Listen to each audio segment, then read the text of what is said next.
how's life? How can we survive success?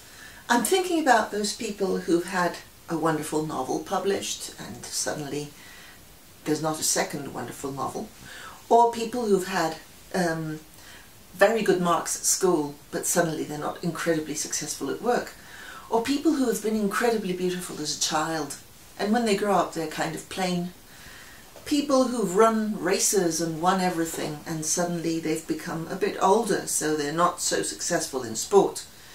How do we survive success? Well, that depends a lot on what success means to you.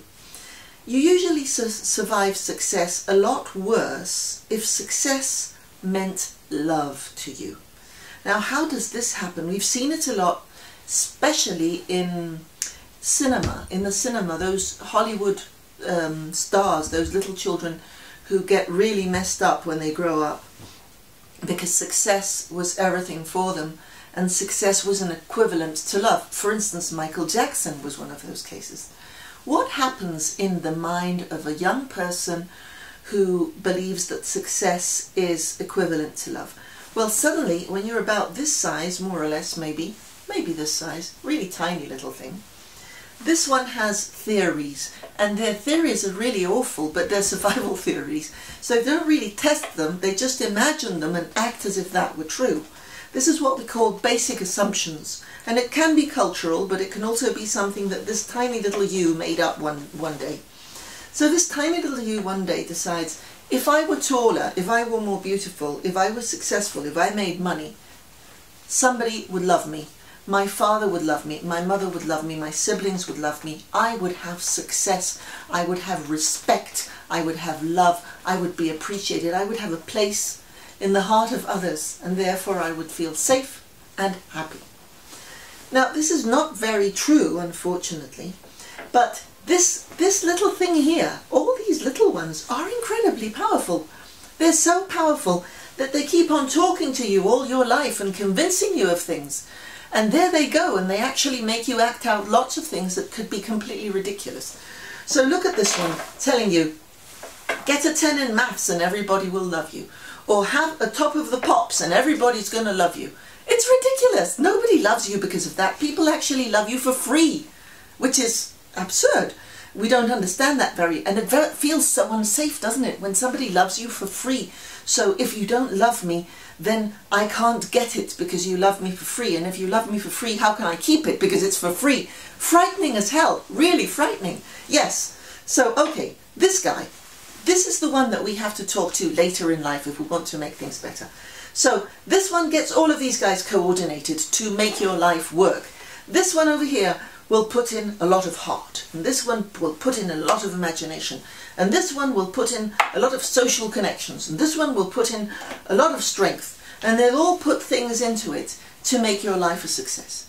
So if you've gone down that track and you actually manage to be successful, when you are successful, you start loving yourself a bit more, you start trusting life a bit more, and some people who are not your real friends will love you tremendously, but some people will love you enormously.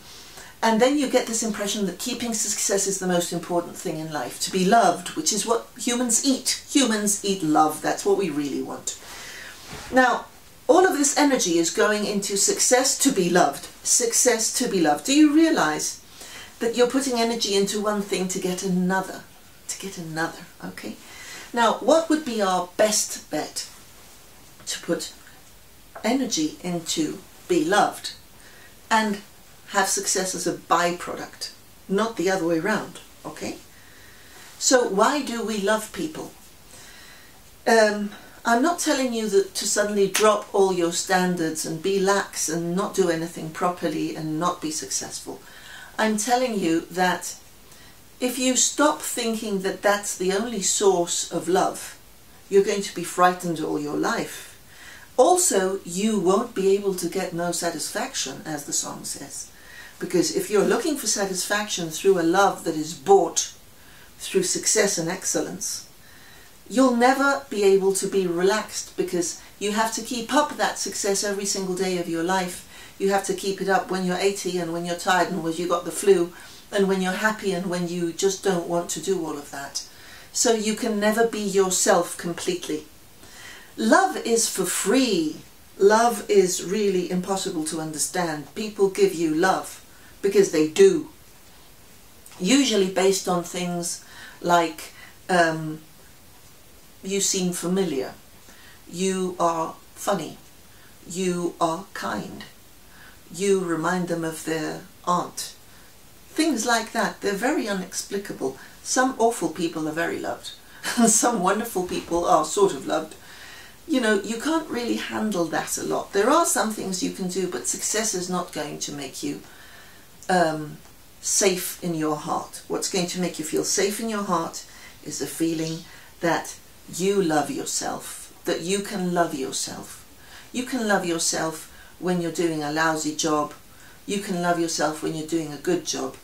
That's what's going to make you feel safe. So, to wrap it up a little bit, don't believe this little thing. It's got strange theories. It really does have strange theories. And it can organize your whole life without you wanting to. Question your basic assumption that success is what's given you happiness. What has really given you happiness is the idea that you are lovable. Look for that idea in lots of places, and I guarantee you'll find it.